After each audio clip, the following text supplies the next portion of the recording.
Praise the Lord. Hallelujah. கர்த்தர் நாமத்துக்கு மகிமை உண்டாவதாக.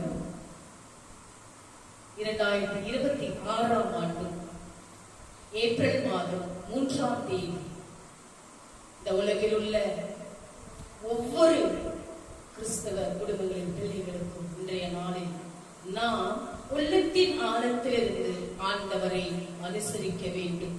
ஏனென்றால் இன்றைய நாள் நமக்காக, நம் பாவங்களுக்காக இன்றைய நாள் மரிக்கின்றார்.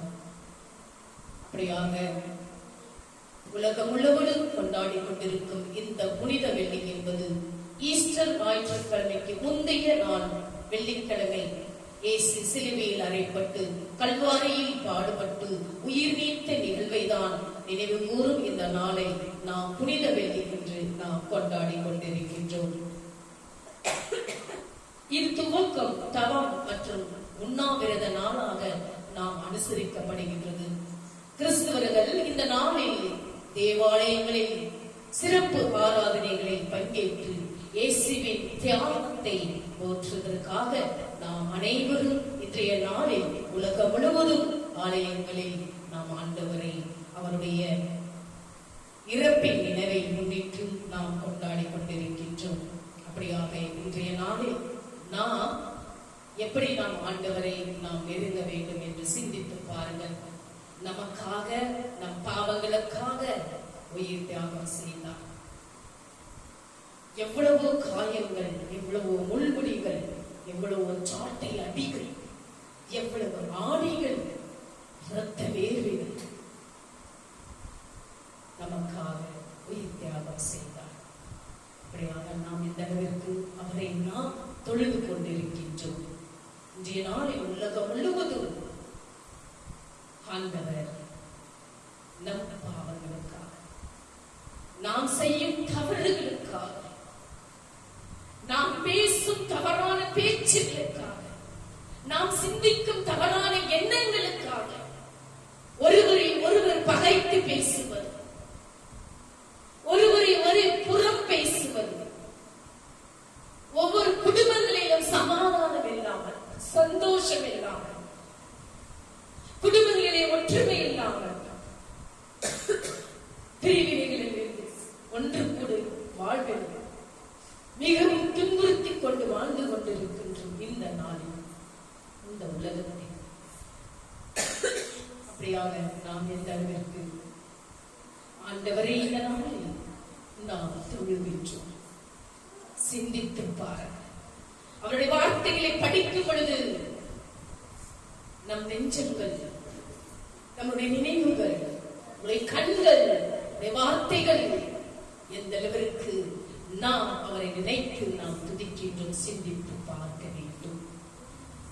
நாம் அனைவரும் இந்த நேரத்தில்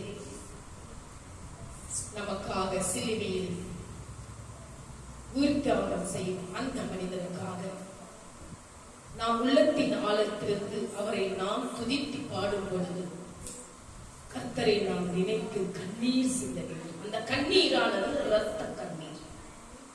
ஏனென்றால் நமக்காக அந்த கெத்சமனி தோட்டத்தில் இரத்த வேர்வை சிந்தி 40 நாட்களும் உண்ணாமலும் உறங்காமலும் 40 நாட்கள் நீங்களும் நானும் ஒரு நாளிலாவது உறங்காமல் இருப்போமா? ஒரு நாளிலாவது நாம் வெயிலில் நாம் இருப்போமா? ஆனால் நமக்காக அந்த கெத்சமனி தோட்டத்தை மண்டியிட்டு 40 நாட்கள் இரத்த வேர்வை சிந்தி பரிசுத்த ஆவியானவரிடத்தில் நமக்காக பரிந்து பேசிக் கொண்டிருக்கின்றார். நமக்காக பரிந்து பேசுகிறார். நம் பாவங்களுக்காக கர்த்தரிடத்தில், பிதாவினிடத்தில் பரிந்து பேசுகிறார். அது மட்டுமல்ல, 12 சீடர்கள் ஒருவர் யூதாஸ் காட்டிக் கொடுத்தார். அவர்கள் காட்டிக் கொடுப்பது மட்டுமல்ல, கர்த்தர் நமக்காக, நம் மனிதர்களுக்காக, அவருடைய பிள்ளைகளுக்காக, இந்த உலகத்தில் வாழும் ஒவ்வொரு பிள்ளைகளுக்காகவும் மரிக்கின்றார். எப்படி மரிக்கின்றார்? தானாக மரிக்கிறார். அடி, தூணில் அடி, முள்முடி, இரத்த வேலை தலையில், சாட்டை அடிகள், ஆணிகள், படித்து பாருங்கள். நான் ஒன்றுமில்லை இந்த உலகில், ஜீரோ. நாம் குப்பையும் தூசியுமாக வாழ்ந்து கொண்டிருக்கின்றோம்.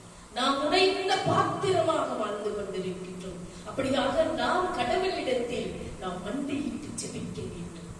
இன்றைய நாளில் கூட நீங்கள் மண்டியிட்டு ஜெபிப்பதில்லை என்றால் நீங்கள் ஒன்றும் உதவாத கிறிஸ்தவ பிள்ளை. உங்களுக்கு எப்படி ஆண்டவர் பலன் தருவார்? உடைய காரியங்களை எப்படி மாற்றம் பண்ணுவார்? நீங்கள் நினைத்துக் கொண்ட காரியங்களில் எப்படி அவர் மாற்றம் பண்ணுவார்? சிந்தித்து செயல்படுங்கள். இந்த நாளில், இந்த புனித வெள்ளி அன்று நாம் அனைவரும் இந்த துக்க விசாரணை நாம் ஆண்டவரிடத்தில் ஒன்றித்து நம் பாவங்களுக்காக அவர் உயிர் தியாகம் செய்கின்றார். அப்படியாக நாம் அனைவரும் உள்ளத்தினாலிருந்து நாம் அவரை துதித்து உயிர் தியாகம் செய்யும் பொழுது அவர் கடைசியாக அந்த 7 வார்த்தைகளை கொடுத்தார். இன்றைய நாளில் உலகம் முழுவதும் இந்த 7 வார்த்தைகளை உச்சரித்து நாம் படிக்கும் பொழுது நாம் மனம் எப்படி இருக்கின்றது என்று நீங்கள் ஒவ்வொருவரும் சிந்தித்து பாருங்க. இந்த யூடியூப் சேனலை பார்த்து கொண்டிருக்கும் உலகம் முழுவதும் ஆண்டவரை நீங்கள் எப்படி எடுத்துக் கொண்டிருக்கிறீர்கள் என்று இன்றைய நாளில் நீங்கள் சிந்தித்து செயல்படுங்கள். கர்த்தர் தாமே உங்களை ஆசீர்வதிப்பார்.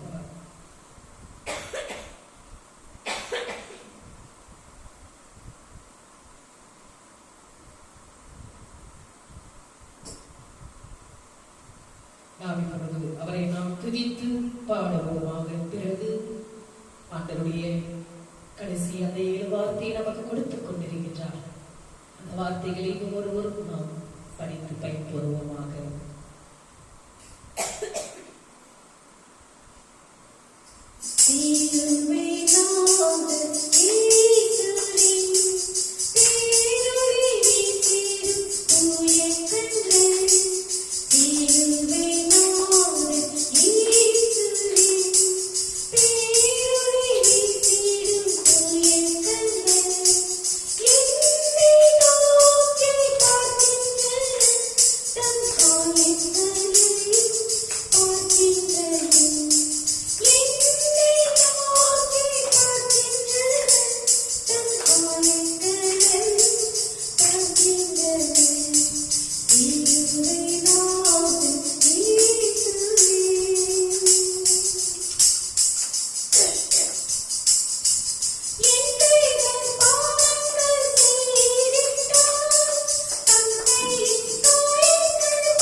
குடும்பங்களில் சண்டை இருந்தால், கணவன் மனைவிடத்தில் சண்டை சச்சரவு இருந்தால், பண பிரச்சனைகள் நமக்கு கவலைகள் இருந்தால், அதை எல்லாம் தாண்டி நமக்காக, நம்முடைய பாவங்களுக்காக, இந்த நாளில் நமக்கு நம்முடைய பாவங்களுக்காக உயிர் தியாகம் செய்தார்.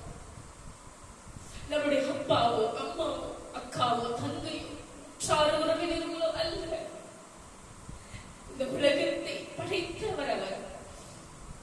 நம்மை நம் தாயின் கருவயிற்றில் நம்மை தேர்ந்தெடுத்தவர். மகளே, இதோ உன் கர்ப்பத்தின் கனியை நான் ஆசீர்வதிக்கின்றேன். இந்த கர்ப்பத்தின் கனி என்னுடைய கனி. அதனால் நான் இந்த கர்ப்பத்தின் கனியில் இருக்கும் இந்த குழந்தையை நான் உலகத்திற்கு அனுப்புகிறேன் என்றார். நம்மை நம் தாயின் வயிற்றில் ஆண்டவர் இந்த உலகத்திற்கு அனுப்பினார். என்னாலே அவருடைய பாடுகளை படிக்கும் பொழுது, அவரை சிந்திக்கும் பொழுது, இன்னிலாக நமக்கு பாடம். இந்த உலகத்தில் எந்த தெய்வம் இறந்து மீண்டும் வருவதில்லை. ஆண்டவர் ஒருவர் மட்டும், நம்மளுடைய தெய்வம் ஒருவர் மட்டும் மீண்டுமாக மூன்றாம் நாளில் நமக்காக மீண்டுமாக பிதாவினிடத்தில் இறங்கி வருகிறார். நமக்காக இந்த பூ உலகில் 2-3ஆம் நாளில் மீண்டுமாக பிதாவினிடத்தில் இறங்கி வருகிறார் நமக்காக. அப்படியாக நாம் அனைவரும் இன்றைய நாளில் அந்த வார்த்தைகளை படிக்கும் பொழுது, ஒரு ஆலயத்தில் நான் சிறுவயதில் நான் கான்வென்ட்டில் படித்தேன், தமிழ்நாட்டில். ஒவ்வொரு வார்த்தைகளையும் படிக்கும் பொழுது வெளியிலிருந்து ஜனங்கள் வருவாங்க. நான் 4 சேர்த்துக்குள்ள அந்த கான்வென்ட் உள்ளதான் இருப்பேன். எனக்கு வெளி உலகம் தெரியாது. எங்களுக்கு வெளி உலகமே தெரியாது. அந்த 4 செட்டுக்கு அந்த கான்வென்ட் உள்ளதான் இருக்கும். மாசத்துக்கு ஒரு முறைதான் பெற்றோர்களை அனுமதிப்பார்கள். அது நாங்க சைன் போட்டு தான் அங்க வந்து எங்களை கூப்பிடுவாங்க சிஸ்டர் கிட்ட. இந்த மாதிரி விண்ணொலி ராணியோட மதர் வந்திருக்காங்க, விண்ணொலி ராணியோட பிரதர் வந்திருக்காங்க அப்படின்னு எங்களுக்கு சொல்லிட்டு அந்த சிஸ்டர் கிட்ட சைன் போட்டுதான் எங்களை பார்க்க நாங்க அனுமதிப்பாங்க. எங்களுக்கு அந்த மாசத்தில் ஒரு முறைதான் புளி சாப்பாடோ லெமன் ரைஸோ அந்த வீட்டிலிருந்து வரும். நாங்க நான்வெஜ் எல்லாம் சாப்பிட மாட்டோம். அங்க இல்ல, வெறும் கோதுமை கஞ்சி தான். வெளிநாட்டிலிருந்து ஒரு பாறையிலிருந்து அந்த கோதுமை கஞ்சி. மாசத்துக்கு ஒரு நாள் எங்களுக்கு அந்த ஸ்நாக்ஸ் சொல்லுவாங்க. நம்ம எங்களுக்கு பால் பவுடர் கொடுப்பாங்க. பேப்பர்ல நாங்க நியூஸ் பேப்பர் இந்த நோட் பேப்பர்ல கிழிச்சு லைனா நாங்க வைப்போம். ஒரு குண்டால சின்ன கண்ணில எங்களுக்கு பால் பவுடர் கொடுப்பாங்க. அதுதான் எங்களுடைய உணவு. அந்த கஞ்சி தான் எங்களுடைய உணவு. வாரத்திற்கு ஞாயிற்றுக்கிழமை ஒரு நாள் தான் அந்த கொட்டை ரைஸ் கொடுப்பாங்க. அந்த மாங்காவை பவுடர் காய வச்சு பவுடர் பண்ணி அந்த குழம்பைகள் கொடுப்பாங்க. அந்த பொரியல் வரும். வாரத்துக்கு ஒரு நாள் ஒரு கீரை பொரியலோ ஒரு கொட்டை பொரியலோ ஒரு வெண்டைக்காய் பொரியலோ வரும். நாங்கள் அந்த சிறு வயதில் நம்ம படிக்கும் பொழுது, நான் 10th வரைக்கும் கான்வென்ட்ல தான் படித்தேன். அப்போ இந்த புனித வெள்ளியினுடைய பாடல்களை படிக்கும் பொழுது எல்லா பெண்களும் அழுவாங்க, எல்லாமே அழுவாங்க. ஏன்னா அந்த வார்த்தைகள், அவருடைய வார்த்தைகள் அப்படி இருக்கும். ஏன்னா அந்த வார்த்தையானது ஜீவன் உள்ளது, உயிர் உள்ளது. ஆண்டவருடைய வார்த்தையை படித்து பயிர் பெறுங்கள். ஆண்டவருடைய ஒவ்வொரு வார்த்தையும் நாவினால் உச்சரிக்கும் பொழுது உங்களுக்கு பல நன்மைகள் கொடுப்பார் கர்த்தர். அந்த வார்த்தைகளை படித்து பயிர் பெறுங்கள். எந்த வார்த்தையிலும் உயிர் கிடையாது, ஜீவன் கிடையாது, புரிந்து கொள்ளுங்கள். ஆண்டவருடைய வார்த்தையில் மட்டும்தான் ஜீவன் உள்ளது, உயிர் உள்ளது. அதனால் படித்து பெயர் பெறுங்கள். நிறைய பேருக்கு தெரிவதில்லை, பைபிள் எடுப்பதில்லை. பைபிள் என்றால் என்ன என்று தெரிவதில்லை. பழைய ஏற்பாடு புதிய ஏற்பாடு தெரியாது, நியூ டெஸ்டிமனி ஓல்ட் டெஸ்டிமனி தெரியாது. அது எத்தனை வார்த்தைகள் இருக்கின்றது தெரியாது. இனியாவது படித்து பயிர் பெறுங்கள். ஆண்டவருடைய வார்த்தையை படிக்கும் பொழுது உங்களுடைய வாழ்க்கை முன்னேற்றம் அடையும். இதே நாளில் நாம் அனைவரும் அவருடைய பாடல்களை நாம் உள்ளத்தின் ஆழத்திலிருந்து படிப்போமாக. இந்த நேரத்தில் நான் ஆங்கிலத்தில் வசனத்தை கொடுக்கின்றேன். இந்த முதல் வார்த்தையானது சகோதரி பவுலி மகளை அழைத்து அந்த முதல் வார்த்தையை ஆங்கிலத்தில் படிக்க வேண்டும் என்று நான் அழைக்கின்றேன்.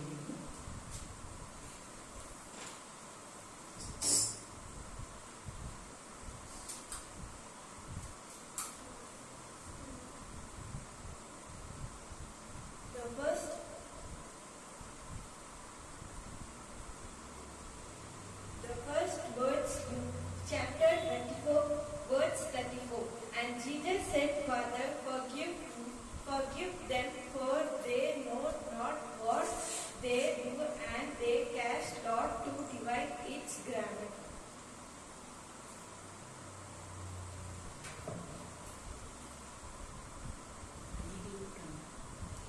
ರೀಡಿಂಗ್ ಕನ್ನಡ.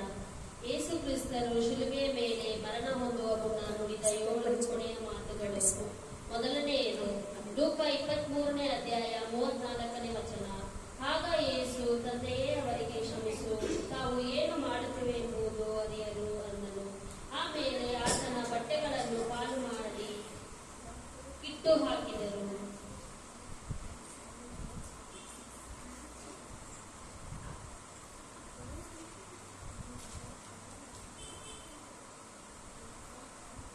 நான் ஆங்கிலத்திலும் கொடுத்தேன், கன்னடாவிலும் கொடுத்திருக்கின்றேன். இப்பொழுது நான் தமிழில் படித்து வார்த்தைகளை கொடுக்கின்றேன்.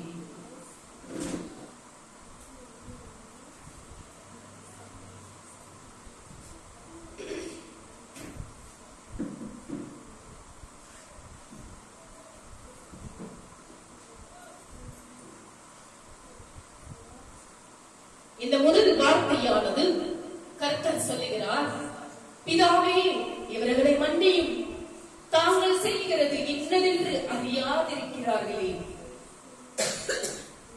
லூக்கா நற்செய்தி 23ஆம் அதிகாரம் 34 படித்து பாருங்கள். இயேசு கிறிஸ்து தம் கடைசி வேளை வரைக்கும் மன்னிப்பை பிரசங்கித்தார், கற்றுக் கொடுத்தார். கர்த்தருடைய சீஷர்களுக்கு கற்றுக் கொடுத்த ஜெபத்திலும், எங்கள் கடனாளிகளுக்கு நாங்கள் மன்னிக்கிறது போல எங்கள் கடன்களை எங்களுக்கு மன்னியும் என்று கற்றுக் கொடுத்தார். பேதுரு இயேசுவினிடத்தில் எத்தனை முறை மன்னிக்க வேண்டும் என்று கேட்ட பொழுது, அப்பொழுது பேதுரு அவரிடத்தில் வந்து, ஆண்டவரே, என் சகோதரன் எனக்கு விரோதமாய் குற்றம் செய்து வந்தால் நான் அவனை எத்தனை தரம் மன்னிக்க வேண்டும்? 7 தரம் மட்டுமா அல்லது எத்தனை தரும்? இயேசு அதற்கு பதில் உரைத்தார், பேதுருவே, 7 தரம் மாத்திரமல்ல, 70 தரம் மட்டும் என்று உனக்கு சொல்லுகிறேன். அளவில்லாமல் நாம் மன்னிக்க வேண்டும் என்பதை குறித்து இயேசு சொன்னார். என்னிடத்தில் மன்னிப்பு கேட்டால் மன்னிப்பதல்ல, மன்னிப்பு கேட்டாலும் கேட்காவிட்டாலும் மன்னிக்க வேண்டும் என்பதே ஆண்டவர் நமக்கு கற்றுக் கொடுத்த பாடமாகும். நாம் 2வது வார்த்தையை படிப்போம் ஆங்கிலத்தில், பிறகு கன்னடாவில் படிப்போம், பிறகு 3வதாக தமிழில் படித்து வார்த்தைகளை கொடுப்போம். இப்பொழுது 2வது வார்த்தையாக ஆங்கிலத்தில் கேட்போம். The second words, Luke chapter 24 verse 43. And he said to him, truly I say to you, today you will be with me in praise.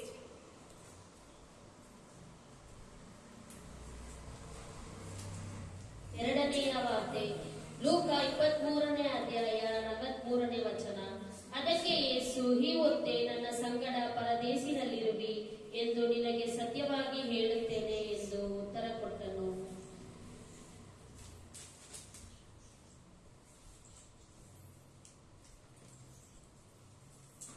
கர்த்தர் கொடுக்கும் 2வது வார்த்தை,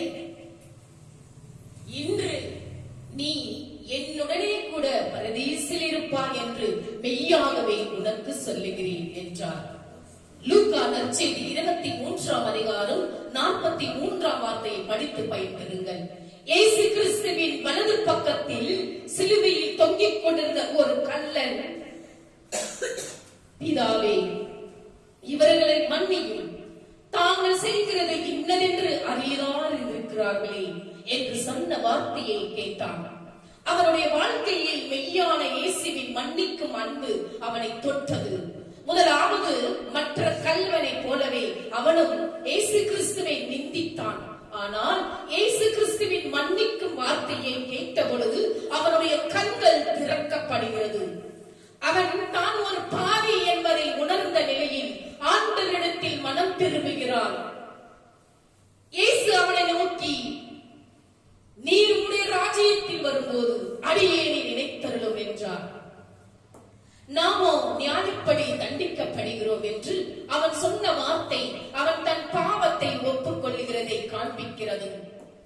அந்த நேரத்தில் இயேசு அவனை நோக்கி, இன்றைக்கு நீ என்னுடனே கூட பரதீசில் இருப்பாய் என்று மெய்யாகவே உனக்கு சொல்லுகிறேன் என்றான். அந்த கள்ளன் தன் பாவத்தை உணர்ந்து தன்னை தாழ்த்தி மன்னிப்பு கேட்ட பொழுது இயேசு அவனை மன்னித்தார். நம்மையும் ஆண்டவர் மன்னிப்பார். நாம் அப்படியாக மூன்றாவது வார்த்தையை ஆங்கிலத்தில் கேட்போம்.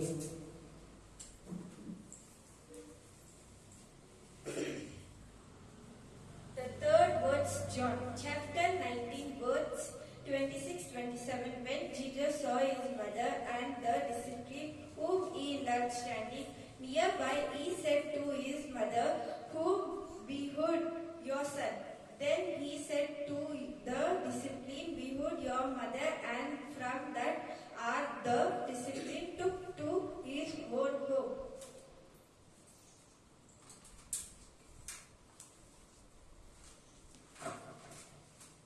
ಮೂರನೆಯ ವಾರ್ತೆ ಯೋಹಾನ 19ನೇ ವಾಕ್ಯ 26-27ನೇ ವಚನ. ಯೇಸು ತನ್ನ ತಾಯಿಯನ್ನು ಹತ್ತಿರದಲ್ಲಿ ನಿಂತಿದ್ದ ತನ್ನ ಪ್ರೀತಿಯ ಶಿಷ್ಯನನ್ನು ನೋಡಿ ತಾಯಿಗೆ, ಅಮ್ಮ, ಇಗೋ ನಿನ್ನ ಮಗನು ಎಂದು ಹೇಳಿದನು. ತರುವಾಯ ಆ ಶಿಷ್ಯನಿಗೆ, ಇಗೋ ನಿನ್ನ ತಾಯಿ ಎಂದು ಹೇಳಿದನು. ಆ ಹೊತ್ತಿನಿಂದ ಆ ಶಿಷ್ಯನು ಆಕೆಯನ್ನು ತನ್ನ ಮನೆಯಲ್ಲೇ ಇರಿಸಿಕೊಂಡನು.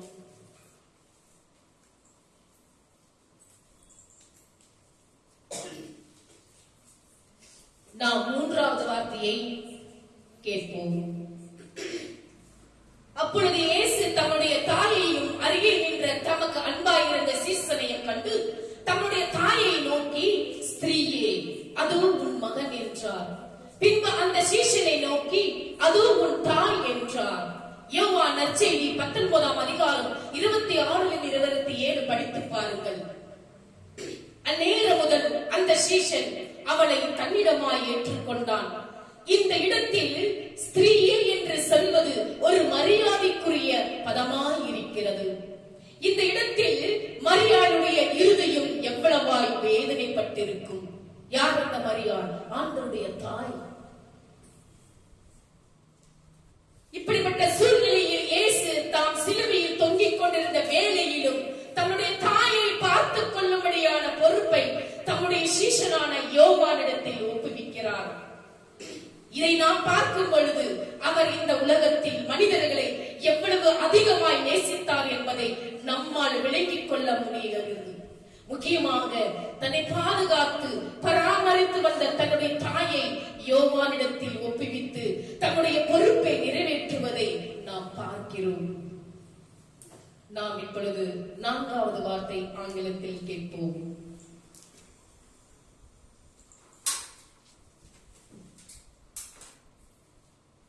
The fourth word, Matthew chapter 27, verse 46. And about the 9 hours, Jesus cried out with a loud voice, saying, Eli, Eli, lama sabachthani. That is, my God, have you forgiven me?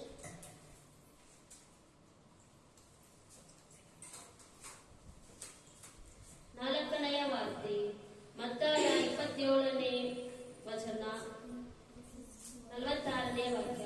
ಸುಮಾರು 3 ಗಂಟೆಗೆ ಯೇಸು ಹೇಳಿ ಲಾಮಾ ಸಬ್ಕಾನಿ, ಅಂದರೆ ನನ್ನ ದೇವರೇ ಯಾಕೆ ನನ್ನನ್ನು ಕೈಬಿಟ್ಟಿದ್ದೀ ಎಂದು ಮಹಾಧ್ವನಿಯಿಂದ ಕೂಗಿದನು.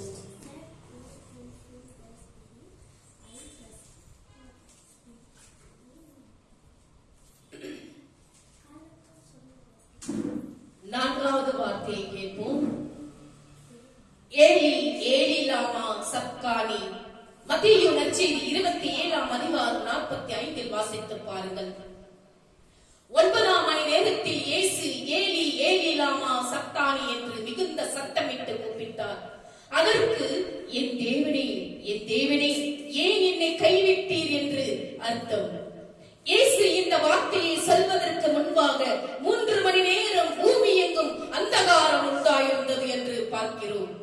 அந்த 3 மணி நேரமும் இயேசு கிறிஸ்து தம்முடைய மக்களின் பாவங்களையும் அதனால் வரும் ஆக்கினைகளையும் சுமந்து தீர்த்தார். இயேசு ஒரு நாளும் பிதாவினிடத்தில் இருந்து பிரிந்தது கிடையாது. பிதாவும் நானும் ஒன்று என்று சொன்னார். இயேசு தாம் சிலுவையில் அறையப்படுவதற்கு முன்பாக பிதாவினிடத்தில் இந்த பாத்திரம் என்னை விட்டு நீங்க கூடுமானால் நீங்கும்படி செய்யும் என்று ஜெபித்தார். அதனுடைய மெய்யான அர்த்தம் என்னவென்றால், அவர் பிதாவோடு கொண்டிருந்த ஐக்கியத்தை இழந்து போக விரும்பவில்லை என்பதாகும். சீஷர்கள் அவரை விட்டு ஓடி போனார்கள். இயேசு கிறிஸ்து தனிமையை உணர்ந்தவராய் இந்த வார்த்தையை பேசினார். மரணம் என்பது ஒவ்வொரு மனிதனுடைய வாழ்க்கையிலும் ஒரு பயங்கரமான வேலை. இந்த உலகத்தில் தேவனற்ற நிலையில் ஒரு மனிதன் மரிக்கும் பொழுது, உயிர் விடும் பொழுது அவனுடைய நிலை ஏறக்குறைய இவ்விதமாகவே இருக்கும். ஆனால் கிறிஸ்துவின் பிள்ளையாக இருப்பவர்கள் தங்கள் மரண நேரத்திலும் கூட எந்த பயமும் இல்லாமல் இருப்பதற்காக இயேசு கிறிஸ்து அவர்களுக்காக சிலுவையில் மரணத்தை வென்றார். படித்து பாருங்கள். 1 தீமோத்தேயு 2ஆம் அதிகாரம் 5-6 படித்து பாருங்கள். தேவன் ஒருவரே, தேவனுக்கும் மனுஷருக்கும் மத்தியஸ்தரும் ஒருவரே, எல்லாரையும் மீட்கும் பொருளாக தம்மை ஒப்புக் கொடுத்த மனுஷனாகிய கிறிஸ்து இயேசு அவரே. இதற்குரிய சாட்சி ஏற்ற காலங்களில் விளங்கி வருகிறது. அவர் தம்மை முழு மனிதனாக தம்முடைய மக்களின் பாவங்களுக்காக இந்த மரணத்தை ஏற்றுக்கொண்டார். நாம் இப்பொழுது 5வது வார்த்தையாக படிப்போம் ஆங்கிலத்தில். The 5th word, John chapter 19, verse 28. After this, Jesus, knowing that all was finished, said to fulfill the Spirit, I trust.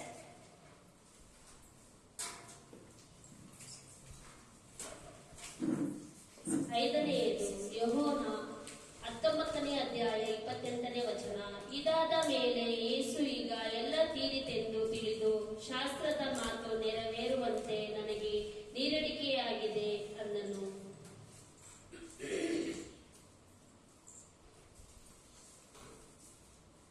நாம் இப்பொழுது 5வது வார்த்தையை படிப்போம். வார்த்தைகளை கேட்போம். தாகமாயிருக்கிறேன். யோவான் நற்செய்தி 19ஆம் அதிகாரம் 28 படித்து பாருங்கள். அதன் பின்பு எல்லாம் முடிந்தது என்று இயேசு அறிந்து வேத வாக்கியம் நிறைவேறத்தக்கதாக தாகமாயிருக்கிறேன் என்றார். இயேசு கிறிஸ்து தம்முடைய சரீரத்தில் முற்றிலும் பலவீனப்பட்டவராயிருந்தார். அந்த சூழ்நிலையில் தாகமாயிருக்கிறேன் என்று சொன்னார். யோவான் நற்செய்தி 4ஆம் அதிகாரம் 13-14 வாசித்து பாருங்கள். இயேசு அவளுக்கு பிரதி உத்தரமாக, இந்த தண்ணீரை குடிக்கிறவனுக்கு மறுபடியும் தாகம் உண்டாகும். நான் கொடுக்கும் தண்ணீரை குடிக்கிறவனுக்கோ ஒரு காலம் தாகம் உண்டாகாது. நான் அவனுக்கு கொடுக்கும் தண்ணீர் அவனுக்குள்ளே நித்திய ஜீவ காலமாய் ஊறுகிற நீரூற்றாய் இருக்கும் என்றார் கர்த்தர். ஜீவ தண்ணீரை கொடுக்கிற இயேசு கிறிஸ்து அந்த வேளையில் தன் சரீரம் முற்றிலும் பலன் இழந்தவராய் தாகமாய் இருக்கிறேன் என்று சொன்னார். மேலும் இதன் மூலமாய் நாம் கற்றுக்கொள்ளும் பாடம் என்னவென்றால், நம்மை போல முழுமையான மனிதனாகவே சிலுவையில் தன்னுடைய மக்களுக்காக நமக்காக மரித்தார் என்பதை காட்டுகிறது. நாம் 6வது வார்த்தை கடந்து செல்வோம் ஆங்கிலத்தில்.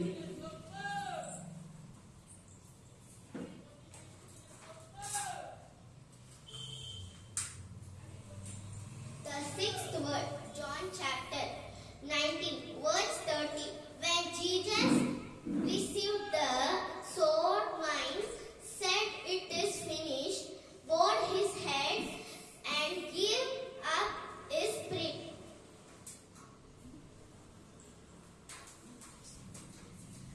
ಆರನೆಯ ವಾರ್ತೆ ಯೋಹಾನ ಅಧ್ಯಾಯ 19ನೇ ಅಧ್ಯಾಯ 30ನೇ ವಚನ. ಯೇಸು ಆ ಹುಳಿರಸವನ್ನು ತಕ್ಕೊಂಡ ಮೇಲೆ ತೀರಿತು ಎಂದು ಹೇಳಿ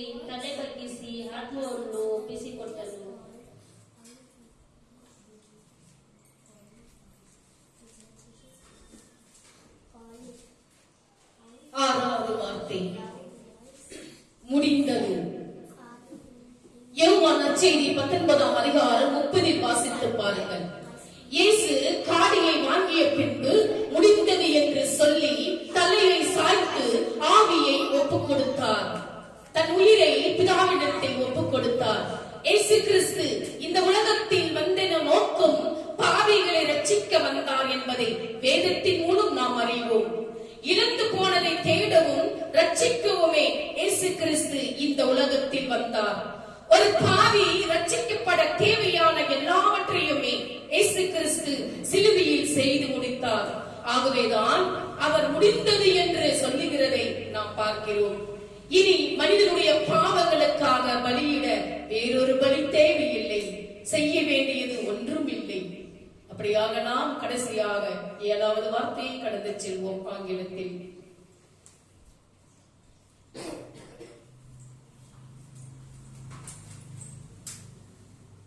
The 7th word, Lucas chapter 23, verse 46. The Jesus calling out with a loud voice said, Father, into your hand I convert my spirit, and said this, give up the last.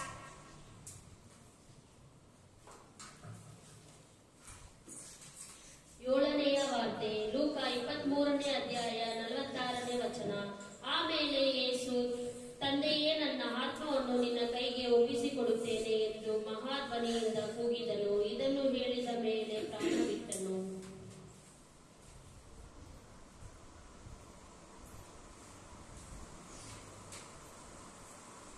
நாம் கடைசியாக 7வது வார்த்தையை, ஆண்டவர் கொடுக்கும் கடைசி வார்த்தை 7வது வார்த்தை படித்து பயன்பெறுவோம். பிதாவே, உம்முடைய கைகளில் என் ஆவியை ஒப்புவிக்கிறேன். லூக்கா நற்செய்தி 23ஆம் அதிகாரம் 43 வாசித்து பாருங்கள். அவர் உயிர் விடும் பொழுது என்ன பேசினார்? பிதாவே, உம்முடைய கைகளில் என் ஆவியை ஒப்படைக்கிறேன். உம்முடைய கரத்தில் என் உயிரை நான் ஒப்படைக்கிறேன் என்றார். இயேசு, பிதாவே, உம்முடைய கைகளில் என் ஆவியை ஒப்படைக்கிறேன் என்று மகா சத்தமாய் கூப்பிட்டு சொன்னார். இப்படி சொல்லி ஜீவனை விட்டார். பிதாவோடு கொண்டிருந்த தொடர்பு துண்டிக்கப்பட்ட நிலையில், என் தேவனே, என் தேவனே, ஏன் என்னை கைவிட்டீர் என்றார். ஆனால் இப்போது மறுபடியும் பிதாவோடு கொண்டிருந்த தொடர்பு இணைக்கப்படுகிறது. பிதாவின் அருமையான கரங்களில் அவர் தம்மை ஒப்புவிக்கிறார். படித்து பாருங்கள். சங்கீதம் 31ஆம் அதிகாரம் 5 வாசித்து பாருங்கள். உமது கையில் என் ஆவியை ஒப்புவிக்கிறேன். சத்தியவரனாகிய கர்த்தாவே, நீர் என்னை மீட்டுக் கொண்டீர். பிதாவோடு இயேசு கிறிஸ்து கொண்டிருந்த தொடர்பை குறித்து இயேசு சொல்லும் போது, நானும் பிதாவும் ஒன்றாய் இருக்கிறோம் என்றார். யோவான் நற்செய்தி 10ஆம் அதிகாரம் 30 வாசித்து பாருங்கள். இயேசு கிறிஸ்து மனிதனின் ரட்சிப்பிற்காக மகத்துவமான கிரியத்தை செலுத்தி வெற்றியுள்ளவராக, மரணத்தை ஜெயித்தவராக, பாவத்தை மேற்கொண்டவராக பிதாவிடத்தில் சென்றார். இந்த நாளில் அவரது தியாகத்தை நினைவு கூற நாம் கடமைப்பட்டுள்ளோம். ஆண்டவர் கொடுக்கும் இந்த 7 வார்த்தைகளை நாம் எப்படி படித்து நாம் உச்சரிக்கின்றோம்? ஆண்டவர் கொடுக்கும் இந்த 7 வார்த்தையானது நாம் எப்படி மனதில் பதிய வைத்துக் கொண்டிருக்கின்றோம்? படித்து பாருங்கள் பிரியமானவர்களே. நான் ஒவ்வொரு நாளும் உங்களுக்கு சொல்லிக் கொண்டிருக்கின்றேன், ஆண்டவருடைய வார்த்தையானது ஜீவன் உள்ளது, உயிர் உள்ளது. படித்து பயன் பெறுங்கள் என் பிரியமான சகோதர சகோதரிகளே. ஆண்டவருடைய வார்த்தையின் ஒவ்வொரு வார்த்தைகளிலும் நமக்கு ஜீவன் உள்ளது. இன்று இயேசு கிறிஸ்து தன்னுடைய உயிரை நமக்காக தியாகம் செய்தார். இந்த புனித வெள்ளி நாளிலிருந்து அவர் காட்டிய நெறியில் நாம் முழு மனதோடு வாழ வேண்டும். இயேசுவின் ரத்தம் நமக்கான நம்பிக்கையாக மாறியது. அவரது தியாகம் நம்மை மீட்டது. இந்த புனித வெள்ளி என்பது இறைவனின் அளவற்ற அன்பை உணர்த்தும் நாள். சிலுவை என்பது தோல்வி அல்ல, அது மிகப்பெரிய வெற்றியின் அடையாளம். இயேசு நம்மை மீட்க தன்னையே அர்ப்பணித்தார். அவரது அன்புக்கு நன்றி சொல்ல வார்த்தைகள் போதாது. துன்பம், தியாகம், பரிசுத்தம் இவை ஒன்றாக நாள் தான் இந்த புனித வெள்ளி. சிலுவையின் பாதை வலியானதாய் இருந்தாலும் அதன் முடிவில் மீட்பு உள்ளது. இன்றைய தினம் துக்கத்தின் நாள் மட்டுமல்ல, அது நம்பிக்கையின் தொடக்கமும் ஆகும். அப்படியாக நம்முடைய ஆண்டவரின் தியாக சம்பளுக்கு நாம் எந்த அளவிற்கு ஆண்டவரை துதிக்கின்றோம், அவர் பாதத்தில் நடந்து கொண்டிருக்கின்றோம். நீங்கள் இன்றைய நாளிலிருந்து அவரை நோக்கி துதித்து ஆராதித்து அவருடைய வார்த்தைகளை கேட்டு மீண்டும் வீட்டிற்கு படித்து, ஞாயிற்றுக்கிழமை ஓய்வு நாள் கர்த்தர் கொடுத்திருக்கின்றார் ஆண்டவர்.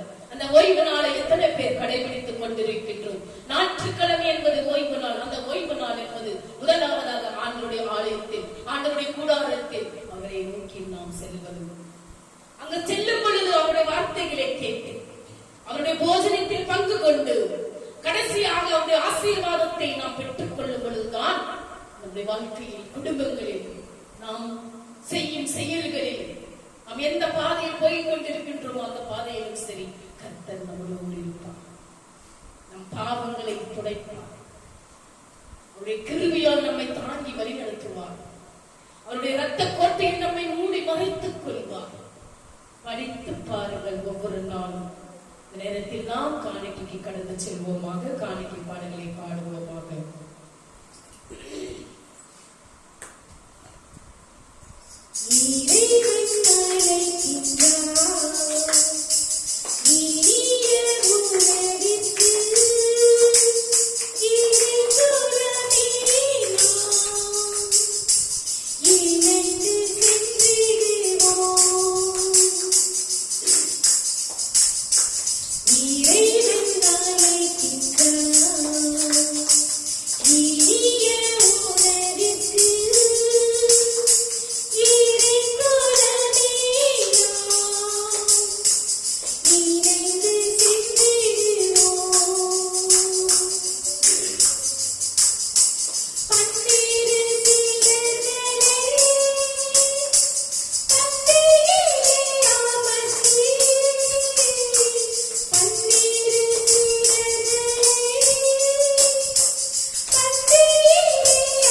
ஆண்டவருடைய போஜனத்தில் பங்கு கொள்வோம்.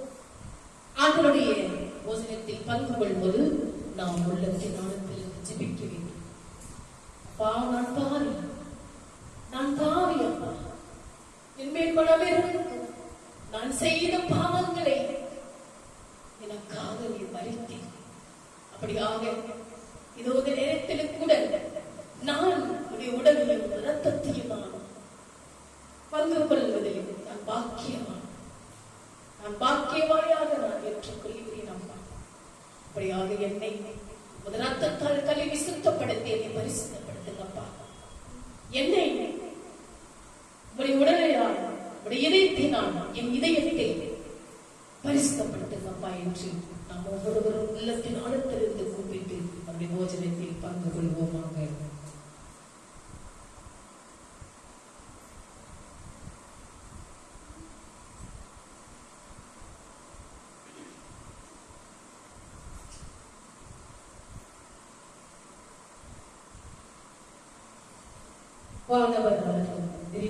நாம் ஒவ்வொரு நாளும் ஆண்டவர் நமக்கு அவருடைய விருந்தில் அவருடைய போஜனத்தில் நம்மை அழைத்திருக்கின்றார். நாம் எந்த அளவிற்கு பாக்கியவான்களாக இருக்கின்றோம். படித்து பாருங்கள் வார்த்தைகளை. இன்றைய நாளில் நாம் அவருடைய திருவுடலையும் திரு ரத்தத்தையும் நாம் உண்ணுகின்றோம். அப்படியாக நீங்களும் நானும் நம் பாவங்களை ஆண்டவரிடத்தில் ஒப்படைத்து அவருடைய உடலையும் ரத்தத்தையும் நாம் பகிர்ந்து கொள்வோம். வானக தந்தையே, நீர் மெய்யாகவே தூயவர், புனிதருக்கெல்லாம் ஊற்று. ஆகவே உம்முடைய தூய ஆவியை பொழிந்து இக்காணிக்கைகளை புனிதப்படுத்த வேண்டும் என உம்மை மன்றாடுகிறோம்.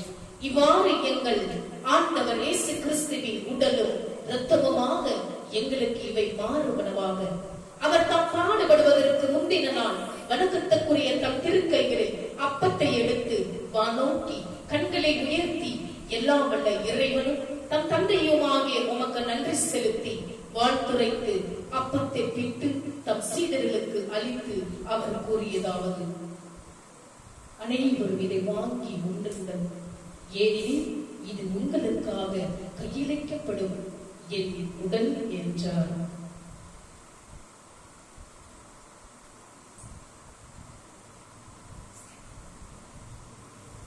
அவனமே உணவருந்திய பின் மகிமை மிகுந்த இக்கிண்ணத்தை வணக்கத்துக்குரிய தம் திருக்கைகளில் எடுத்து மீண்டும் உமக்கு நன்றி செலுத்தி வாழ்த்துரைத்து தம் சீடர்களுக்கு அளித்து அவர் கூறியதாவது: அனைவரும் இதை வாங்கி பருகுங்கள், ஏனெனில் இது புதிய நித்திய உடன்படிக்கைக்கான என் ரத்தம். இது பாவ மன்னிப்புக்கென்று உங்களுக்காகவும் எல்லாருக்காகவும் சிந்தப்படும். இதை என் நினைவாக செய்யுங்கள் என்றார். நாம் அப்படியாக ஆண்டவருடைய இதயத்தையும் இரத்தத்தையும் நாம் பகிர்ந்து கொள்ளும் பிள்ளைகளாக நாம் இந்த நாளில் அழைக்கப்பட்டிருக்கின்றோம். நாம் எத்தனை பாக்கியவாளியாக நாம் இருக்கின்றோம் பாருங்கள். இந்த நாளில் உலகம் முழுவதும் அவருடைய பாடுகளை நாம் பகிர்ந்து கொண்டிருக்கின்றோம். இது மாத்திரமல்ல, அவருடைய உடலையும் ரத்தத்தையும் கூட நாம் ருசிக்கின்றோம். அப்படியாக உள்ளத்தின் ஆழத்திலிருந்து ஆண்டவருடைய திருவுடலையும் ரத்தத்தையும் அவருடைய போஜனமாக ஏற்றுக்கொண்டு நாம் பகிர்ந்து கொள்வோமாக.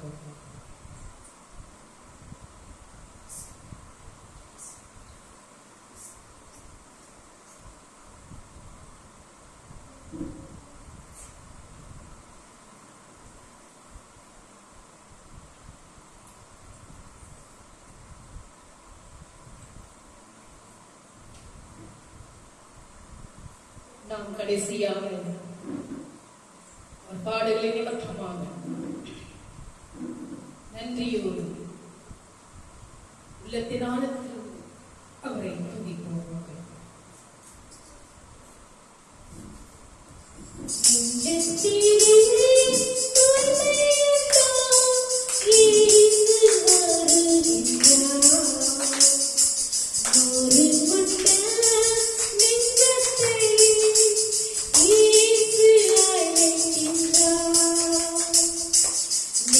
Thank you.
ஆண்டவருடைய பாடங்களில் தியாகமாக நாம் இந்த நாளில் கடைபிடித்துக் கொண்டிருக்கின்றோம். நாம் அப்படியாக ஆண்டவரை நாம் எப்படி ஏற்றுக்கொண்டிருக்கின்றோம்? ஆண்டவருடைய வார்த்தையை தெரியாதவர்கள், ஆண்டவரை பற்றி தெரியாதவர்கள் பைபிளை எடுத்து படித்து பாருங்கள். இந்த நாளில் உலகம் முழுவதும் யாருமே கண்ணீர் இல்லாமல் போவதில்லை. ஆலயத்திலிருந்து அவருடைய வார்த்தைகளை கேட்கும் பொழுது அந்த வார்த்தைகளை ஒவ்வொரு வார்த்தைகளிலும் வாழ்க்கைக்கு அடக்கி இருக்கின்றன. இதனாலே நாம் யாரிடமாவது நாம் பேசாமல் இருந்தாலும் சரி, யாரிடத்திலாவது நாம் சண்டையிட்டு இருந்தாலும் சரி, உற்றார் உறவினர், கணவன் மனைவிகள், தாய் தந்தைகள், பிள்ளைகள் யாராக இருந்தாலும் நீங்கள் இன்றைய நாளில் சிந்தித்து நீங்கள் அனைவரும், அப்பா நான் தவறு செய்தேன், அப்பா நான் தப்பு செய்து விட்டேன், தவறான வார்த்தையை கொடுத்தேன், அம்மா நான் உனக்கு மரியாதை இல்லாமல் பேசியிருக்கின்றேன், பல நாட்களாக சில தவறான வழியில் நடந்து கொண்டிருந்தேன், அதையெல்லாம் தாண்டி நான் உள்ளத்தின் ஆழத்திலிருந்து நான் உம்மிடத்தில் மன்னிப்பு கேட்டுக்கிறேன். இனியும் எனக்கு உண்மையான அன்பை கொடுக்க நான் ஆண்டவரிடத்தில் பரிந்து பேசுகிறேன். இனி நான் உன்னை நிந்திப்பதில்லை. தாய் மறந்தாலும் நான் உன்னை மறப்பதில்லை என்று கர்த்தர் சொல்லுகிறார். நம்மளுடைய குடும்பங்களில் தாய் மறந்தாலும், தாய் என்ன பேசியிருந்தாலும், தாய் என்ன சண்டை போட்டிருந்தாலும், தகப்பன் என்ன பேசியிருந்தாலும், குடும்பங்களில் யாராவது தவறாக நம்மை பேசியிருந்தாலும் கூட நீங்கள் அவர்கள் எல்லாம் மன்னியுங்கள். ஏனென்றால் இந்த உலகத்தில் நாம் ஒன்றுமில்லை, குப்பை தூசி, நாம் ஜீரோ. இருக்கிற நாள் வரையிலும் நாம் ஆண்டவருடைய பாதையில் செல்ல வேண்டும். பாவங்களை நாம் செய்யாமல் வாழ வேண்டும். அந்த பாவத்திற்கு பரிகாரமாகத்தான் நமக்காக சிலுவை வந்தார். நாம் எந்த அளவிற்கு நாம் வாழ்ந்து கொண்டிருக்கின்றோம்? ஆண்டவர் சொல்லுகிறார், சிறு பிள்ளைகளை என்னிடத்தில் வரவிடுங்கள், தடுக்காதீர்கள் என்றார். இன்றைய வாழ்க்கையில் சிறு பிள்ளைகள் எப்படி வாழ்ந்து கொண்டிருக்கின்றார்கள்? இந்த கலியுகம், இந்த கம்ப்யூட்டர் டெக்னாலஜி உலகத்தில் பிள்ளைகளை தகப்பன் தாய் தகமார்கள் எப்படி வாழ வைத்துக் கொண்டிருக்கின்றார்கள்?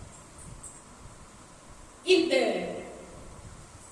மின்னணு சாதனங்கள், மொபைல், லேப்டாப், கம்ப்யூட்டர், இதில் எத்தனை நல்லதுகள் எத்தனை கெட்டவைகள் இருக்கின்றன யாருக்கு தெரியும்?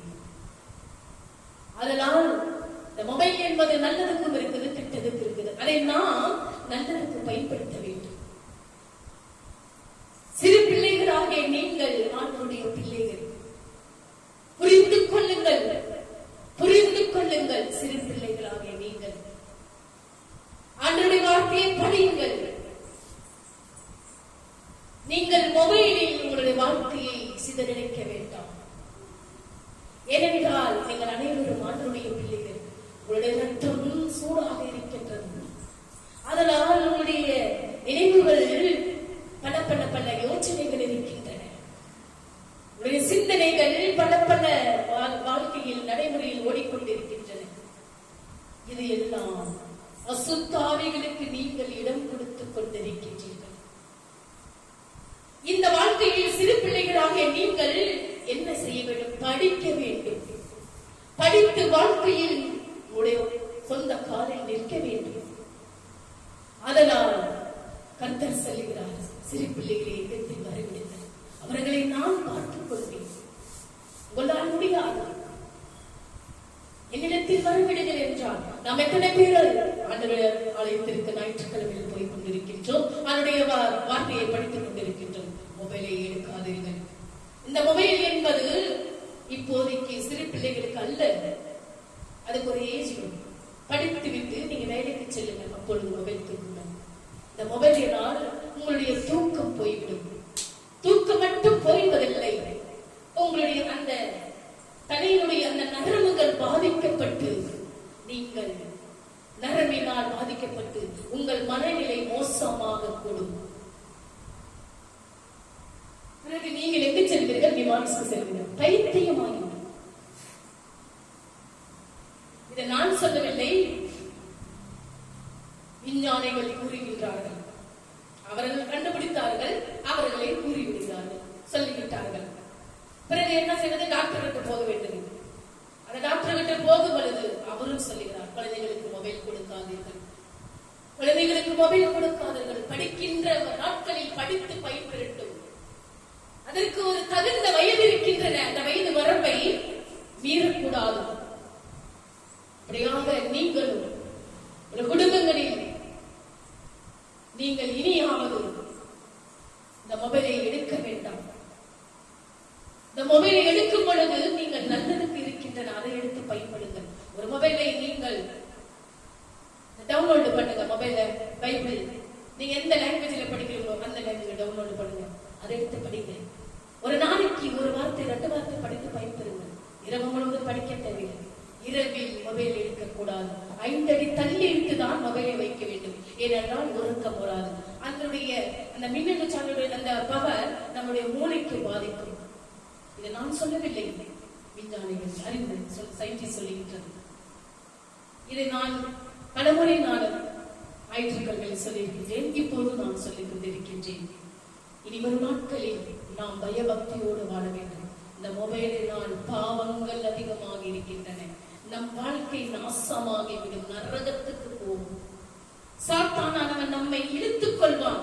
நீ அங்க போ, நீ அவனிடம் பேசு, நீ அவனிடம் போ, நீ அவனிடத்தில் உறவாடும். சாத்தானவன் இழுத்துக் கொண்டு போகும். சாத்தானவன் மொபைலை எடுக்க சொல்லும், பேசு, பார். சாத்தானவன் நம்முடைய வாழ்க்கையை புரட்டி போடுவான். நாம் அதிலிருந்து மீட்க வேண்டும் என்றால் ஆண்டவருடைய கரத்தை இறுக்கமாக நாம பற்றிக் கொள்ள வேண்டும். அந்த வார்த்தையை படித்து பயன்பெற வேண்டும். பெரியவர்கள் சொல்லுவாங்க, மொபைல் எடுக்காதீங்க, மொபைல பார்க்காதீங்க அப்படின்னு சொல்லுவாங்க. ஆனா நம்ம கேட்போமா? அதுதான் என் வாழ்க்கை, எனக்கு சாப்பாடு வேணாம், ஒண்ணு வேணாம், எனக்கு ஸ்நாக்ஸ் வேணாம், ஒண்ணு வேணாம், எனக்கு ஜூஸ் வேணாம், ஒண்ணு வேணாம், நான் மல்லாந்து படுத்துக்கிறேன், நான் மொபைல் பார்த்துக்கிறேன், அதான் என் வாழ்க்கை, அதுல என்னென்ன கேட்டு நான் பாத்துக்கிறேன், அதான் எனக்கு சாப்பாடு. அப்படிதான் அந்த யூடியூப்ல ஒரு பொண்ணு சொல்லுது, ஒரு பையனும் அப்படிதான் சொன்னான். இன்னைக்கு அவன் மென்டல் ஹாஸ்பிட்டல் இருக்கிறான், நிமான்ஸ்ல இருக்கிறான். தமிழ்நாட்டுல தூத்துக்குடியில ஒரு பொண்ணு அது அந்த ஹாஸ்பிட்டல் இருக்கு. மொபைல் பார்த்து பார்த்து பார்த்து பார்த்து 14 அவர் 15 அவர் என்ன தெரியும். அவன் ஸ்கூல் போடுகிறா, 9th 6th படிக்கிறாளா அந்த பொண்ணு, தூத்துக்குடி பொண்ணு. மொபைல் அவங்க அம்மா, ஏன் நீ மொபைல் எடுக்கிற, நீ வாங்கி கொடு, எனக்கு மொபைல் தான் வேணும், நான் படிக்குவேன், நீ அதெல்லாம் கேட்காத அப்படின்னு அவங்க விட்டாங்க. இல்லைன்னா அவன் இதெல்லாம் பண்ணிக்குவாரு, அவன் என்ன பண்ணிக்குவான்னா சாத்தான் அவரை இழுக்கும், சாத்தான் அவரை இழுத்துக் கொண்டு போகும். நீ இதை செய், நீ இங்க போ, நீ இதை யூஸ் பண்ண, நீ இதை பாரு, இந்த டான்ஸ பாரு, இந்த செக்ஸ்ல பாரு, இந்த பாட்டை கேளு, இதுல இருந்து உன்னோட மைண்ட் எப்படி போகுதுன்னு பாரு. எவ்வளவு ஒருத்தவங்க பேசுறியா, பேசு, உன்னோட ஓடி போயிடு, நான் உனக்கு வழி கொடுக்குறேன், உனக்கு எல்லாமே நான் செய்யறேன், நான் தயாராக இருக்கிறேன். சாத்தான் அவன் நம்மை ஆட்டி படைப்பான். இதற்கெல்லாம் நாம் இடம் கொடுக்காமல் ஆண்டவரை நாம் இறுக பற்றிக் கொள்ள வேண்டும், இறுக பற்றிக் கொள்ள வேண்டும். என்ன நிறைய பேர் கேட்பாங்க, வாட்ஸ்அப்ல நிறைய பேர் கேட்பாங்க, சிஸ்டர் நல்லா இருக்கீங்க, ஏன் தனியா இருக்கீங்க, உங்களுக்கு ஒரு துணை ஆண்டவர் கொடுக்குறாரு, அதுக்கு நான் என்ன பண்ணிட்டேன், ஓடி போடுவா, அவங்களோட பேசணுமா, யாருன்னா எனக்கு அண்ணன் கால் பண்ணா அவங்ககிட்ட ஹலோ மிஸ் கால் வந்திருக்கு, நாங்க எப்படி நான் பேசிக்கிட்டோமா, அப்புறம் மெசேஜ் சாட் பண்ணட்டுமா, இது எனக்கு தேவையா? இது அசுத்த ஆவி, அசுத்த வாழ்க்கை, அதிலிருந்து நாம் மீண்டு வர வேண்டும். பாவங்கள் செய்தாலும் அந்த பாவங்களை ஆண்டவரிடத்தில் ஒப்படைத்துவிட்டு நாம் மீண்டும் ஆண்டவரிடத்தில் வரும் பொழுது அந்த சாத்தானவனை ஆண்டவர் என்ன செய்வார்? இயேசு கிறிஸ்துவின் நாமத்தினால் அகன்று போ என் மகனிடத்திலிருந்து அக்கினி நெருப்பால் சுட்டரிக்கப்படுவேன் என்றார். நீங்கள் அப்படியாக ஆண்டவரை எப்படி கூப்பிட்டுக் கொண்டிருக்கின்றீர்கள்? சிந்தித்து செயல்படுங்கள். இந்த நேரத்தில் நாம் அனைவரும் இந்த பாடல்களை நிமித்தமாக நாம் உள்ளத்தின் ஆழத்திலிருந்து ஜெபித்து ஆண்டவருடைய வார்த்தை படித்து பயன்பெற வேண்டும் என்று கர்த்தர் தாமே உங்களை ஆசீர்வதிப்பாராக. ஆமென். நாம் இணைந்து நின்று அவருடைய ஆசீர்வாதத்தை பெற்றுக் கொள்வோமாக. என் ஆத்துமாவே கர்த்தரை ஸ்தோத்திரி, என் முழு உள்ளமே அவருடைய பரிசுத்த நாமத்தை ஸ்தோத்திரி. என் ஆத்துமாவே கர்த்தரை ஸ்தோத்திரி, அவர் செய்த சகல உபகாரங்களையும் மறவாதே. இன்றைய நாளில் ஆண்டவருடைய பாடுகளை தெல்ல தெளிவாக அவருடைய பிள்ளைகளை ஆண்டவர் அழைத்திருந்தார். ஆங்கிலத்தில் 2 பிள்ளைகளை ஆங்கிலத்தில் ஆண்டவர் வார்த்தைகளை கொடுத்தார். மிகவும் வார்த்தைகளை தூய்மையாக தெல்ல தெளிவாக அவருடைய பிள்ளைகளை ஆண்டவருடைய பிள்ளைகளை அந்த வார்த்தையை கொடுத்ததற்காக பவுலின் என்ற 2 சகோதரிகளையும் ஆண்டவர் உங்களை ஆசீர்வதிப்பாராக. உங்களுடைய வாழ்க்கையில் ஆண்டவர் அவருடைய ஞானத்தினால் நிரப்ப செய்தள்ள வேண்டும் என்று கர்த்தர் தாமே இந்த நாளில் உங்கள் இருவரையும் ஆசீர்வதிப்பாராக. நீங்கள் 2 பேரும் ஆண்டவருடைய பாதையில் செல்ல வேண்டும். நீங்கள் இருவரும் ஆண்டவருடைய ஞானத்தினால் வளரச் செய்து உங்களுடைய கல்வி அறிவை நீங்கள் படிக்கும் அந்த கல்வி அறிவில் நல்ல ஒரு உற்சாகத்தோடும் ஊக்கத்தோடும் படித்து பயின்பெறுங்கள். உங்களுடைய வாழ்க்கையில் இந்த உலகில் வாழும் வரை நீங்கள் ஆண்டவருடைய பிள்ளைகளாகவும் சாட்சியுள்ள பிள்ளைகளாகவும் வாழ வேண்டும் என்று கர்த்தர் தாமே உங்களை ஆசீர்வதிப்பாராக. அப்படியாக ரசலேனாள் என்ற மகளையும் இந்த கன்னடா லாங்குவேஜில் நல்ல தெல்ல தெளிவாக அவளுக்கு அந்த வார்த்தையை ஆண்டவர் கொடுத்ததற்கு ஆசீர்வாதமாக முழுமனதோடு ஆசீர்வாதமாக பொழிய செய்தல்ல வேண்டும் என்று அவருடைய குடும்பங்களை ஆசீர்வதித்திருக்கும்.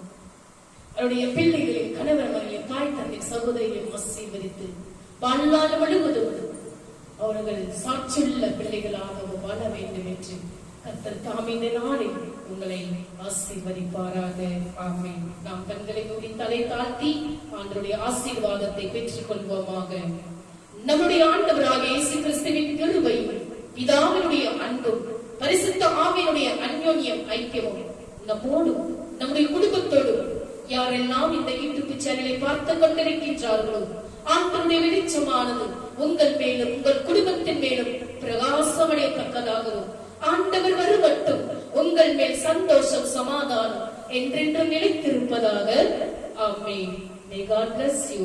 ஆண்டவர் உங்களை ஒவ்வொருவரையும் ஆசீர்வதிப்பாராக. ஆமென்.